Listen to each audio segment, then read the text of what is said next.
Divya Himachal TV में आपका स्वागत है। आप देख रहे हैं आज दोपहर हिमाचल। आइए शुरुआत करते हैं दोपहर तक की कुछ चुनिंदा खबरों से। लारजी बांध से गाद निकालने के लिए छोड़ा पानी, ब्यास में बढ़ा जल स्तर, नदी से दूर ही रहें लोग।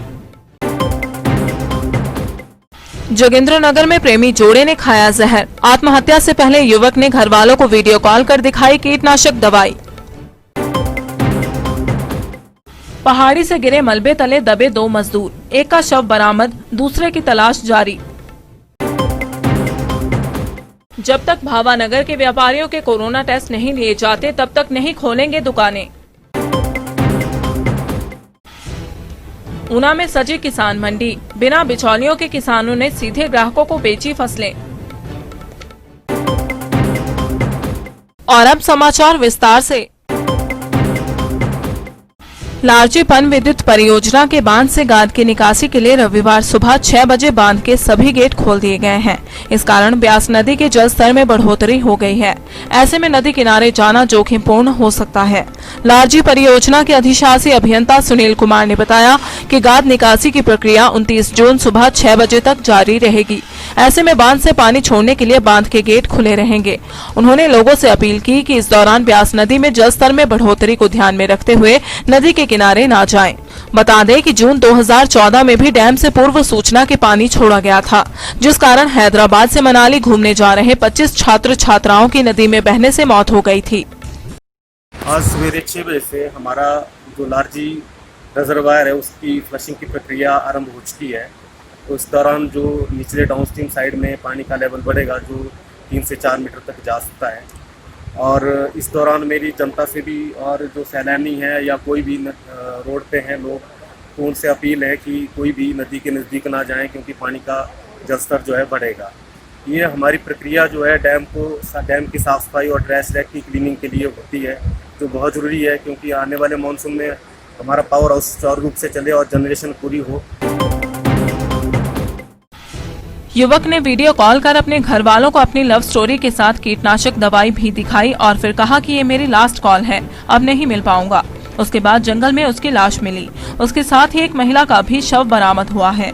जानकारी के अनुसार जोगिंद्रनगर उपमंडल की कधार पंचायत के सेरी जंगल में शादीशुदा प्रेमी जोड़े ने आत्महत्या कर ली।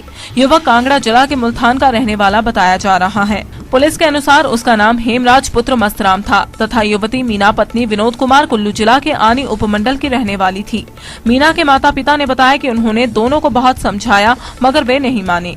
उनकी बेटी की शादी हो चुकी थी तथा हेमराज भी शादीशुदा था। 26 तारीख को दोनों की संबंधित थानों में गुमशुदगी की रिपोर्ट भी दर्ज हुई थी, मगर अब दोनों के शव पुलिस को मिले हैं।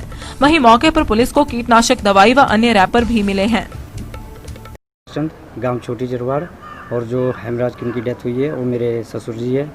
और जिस दिन उनकी लास्ट कॉल आई, मैं अपने काम के लिए गया हुआ था। उन्होंने दिन के टाइम मेरे को फ़ोन किया और बोला कि मेरा आज लास्ट दिन है। और फिर मैंने उनको पूछा कि ऐसा कुछ मत कीजिए, तो उन्होंने मोबाइल घुमाया और मेरे को वो जहर दिखाया और औरत भी दिखाई दी और वो दे रही थी पीछे से बहुत गालियाँ, और उसने फ़ोन कटवा दिया। फिर उसके बाद हमने काफ़ी कोशिश की फ़ोन करने की, पर कोई बात नहीं हुई उनके साथ। हाँ जी। को सूचना इलाका प्रधान कदार ने दी थी, रघुनाथ ने, कि सरी गांव में और सरी जो जंगल है वहाँ पर एक महिला व एक पुरुष की दोनों की डेड बॉडी पड़ी हुई है। तो इस सूचना पर हमने एसपी साहब को अवगत कराया। एसपी साहब ने निर्देश दिए कि आप मौका में जाओ, और मंडी से डीएसपी हेडक्वार्टर अनिल दयाल जी भी आ रहे हैं, जो हम यहाँ से पूरी टीम के साथ जो है वो मौका में पहुँचे। डीएसपी साहब वहाँ पर आ गए थे। तो जब हमने इसकी छानबीन की तो हमारे पहुँचने से बाद जो है इसके बरसान जो इसके जो मृतक था इमराज, उसके ब्रोड से जो है इसके बरसान आ पहुँचे थे। तो जब हमने डेड बॉडी का निरीक्षण किया तो डेड बॉडी जो थी वो इमराज, जो कि मुल्तान के एरिए का रहने वाला था, और इसकी गुमशुदगी 26 को डाली गई थी। और इसी छानबीन के बीच जो महिला थी, ये मीना कुमारी थी, ये जो थी अन्नी की रहने वाली थी, इसकी गुमशुदगी जो है वो अन्नी थाने में 26 को डाली थी। तो जब हमने तस्दीक की, इसकी वेरीफाई किया, तो उसमें इनकी डेड बॉडियों के साथ जो है वो वहाँ पर एक शीशी जो है वो कीटनाशक दवा की मिली, और उसके साथ 2 रैपर जो है और दवाइयों के थे। कंडाघाट बाजार के समीप एक घर के निर्माण के लिए की जा रही खुदाई के दौरान पहाड़ी से मलबा गिरने के चलते 2 मजदूर दब गए। इसके बाद घटनास्थल पर पहुंचे अधिकारियों की देखरेख में रेस्क्यू अभियान चलाया गया। एक मजदूर को आधे घंटे बाद मिट्टी के नीचे से निकाला गया, लेकिन तब तक उसकी मौत हो चुकी थी, जबकि दूसरे व्यक्ति को निकालने के प्रयास जारी हैं। बताया जा रहा है कि रविवार को यहां 5 मजदूर कार्य कर रहे थे, जिनमें से 2 मजदूर इस हादसे की चपेट में आ गए। वहीं खबर भेजे जाने तक दूसरे व्यक्ति को निकालने का कार्य युद्ध स्तर पर जारी था।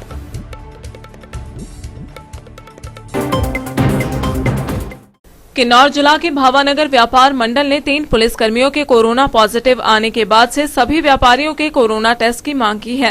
व्यापार मंडल कार्यकारिणी की बैठक प्रधान पदमपुर नेगी की अध्यक्षता में संपन्न हुई। इस दौरान सर्वसम्मति से निर्णय लिया गया कि जब तक भावानगर क्षेत्र के व्यापारियों के कोरोना टेस्ट नहीं लिए जाते, तब तक डेढ़ सुंगरा से लेकर सोल्डिंग तक का पूरा बाजार बंद रहेगा। यदि कोई व्यापारी इसका उल्लंघन करता हुआ पाया गया तो व्यापार मंडल उचित कार्रवाई करेगा। व्यापार मंडल ने सभी से निवेदन किया वे अपने परिवार व समाज की सुरक्षा सुनिश्चित करने में पूरा सहयोग प्रदान करें। 3 जवान जो कि कोरोना वॉरियर के तौर पे भी कार्य कर रहे थे, वो कोरोना पॉजिटिव आए हैं, जो कि हमारे क्षेत्र के लिए बहुत दुखद घटना है। पर सभी लोगों से आग्रह है कि ऐसी पॉजिटिव रिपोर्ट आने से कोई माना घबराने की आवश्यकता नहीं है। हम सूझबूझ से काम लें और इसी कोरोना पॉजिटिव रिपोर्ट आने के कारण जो है व्यापार मंडल भावनगर ने आपातकालीन अपनी बैठक बुलाई, जिसकी अध्यक्षता प्रधान पदमपुर नेगी जी की अध्यक्षता में संपन्न हुई। और बैठक में निर्णय लिया गया कि जब तक पूरे व्यापारियों के कोरोना टेस्ट नहीं हो जाते हैं, तब तक भावनगर क्षेत्र आपका सोल्डिंग से लेकर डेढ़ सुंगरा तक का जितना भी बाजार का क्षेत्र है वो सारा बंद रहेगा। और जैसे ही टेस्ट हमारे नेगेटिव रिपोर्टें आती है, उसके बाद जो है स्थानीय प्रशासन से तालमेल करके जो है बाजार को सुचारू रूप से पुनः खोलने की प्रशासन से मांग की जाएगी। पर फिलहाल आप सभी से सहयोग की अपील है, आप सभी अपना सहयोग बनाए रखें। धन्यवाद। किसानों को आत्मनिर्भर बनाने के लिए शुरू की गई किसान मंडी पहले दिन रविवार को सब्जी मंडी में ही लगी। पहले दिन जिला के 11 किसानों ने इस किसान मंडी में भाग लिया और सीधे ग्राहकों को अपने उत्पाद बेचे। किसान मंडी लगने के कारण आढ़तियों ने अपनी दुकानें बंद ही रखी। इससे किसानों को सीधे उपभोक्ताओं को अपने उत्पाद बेचने का मौका मिला।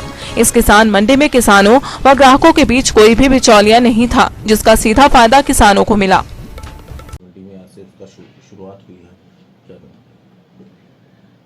आज ऊना सब्जी मंडी में हम आम किसान जो है, जिसको अपनी मंडी कहते हैं, किसान मंडी कहते हैं, वो आज से शुरू की है। क्योंकि जो हमारे जहाँ आढ़ती है, उन्होंने भी एक मांग की थी कि हमें हर संडे को छुट्टी दी जाए।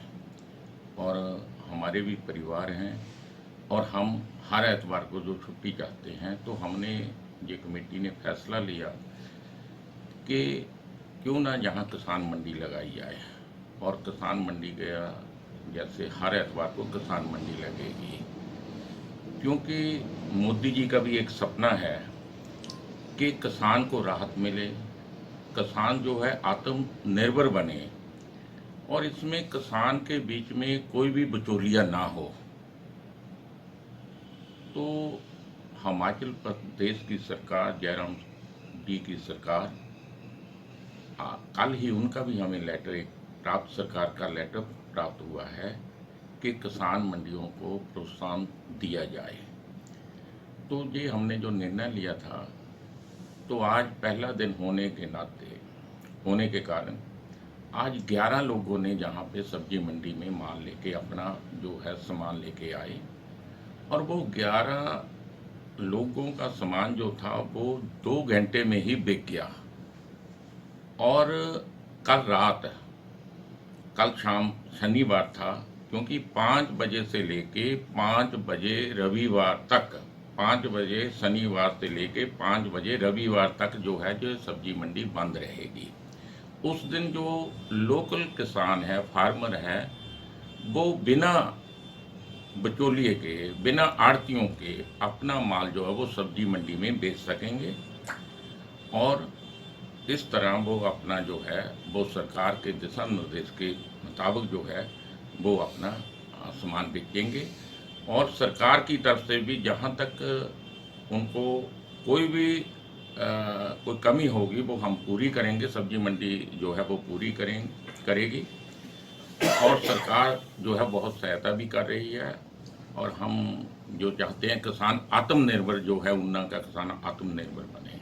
भगत जी, आज पहला दिन था लेकिन किसानों ने कोई खास रुचि जो है वो अपनी मंडी लगाने में नहीं दिखाई। नहीं, जो 11 लोग आए हैं, एक अभी जो किसान जो अभी एक उन्होंने अपना प्रधान बनाया हुआ वो अभी आया, उसने लगभग 55 लोगों के नाम लिस्ट में दिए हमने, क्योंकि उनकी रजिस्ट्रेशन हम कर रहे हैं, उनके नाम देख रहे हैं कौन कौन किसान जो है वो किसान मंडी जहां लगाएगा। तो पहला दिन होने के अभी कुछ कमियां तो रहती हैं, अभी जितना प्रचार प्रसार जो है वो नहीं हो पाया क्योंकि जल्दी निर्णय लिया गया है। और मेरा ख्याल है जो अगला संडे होगा उसमें हमारी ये मंडी जो है वो काफ़ी इसमें किसान आएंगे, ऐसा मेरा मानना है।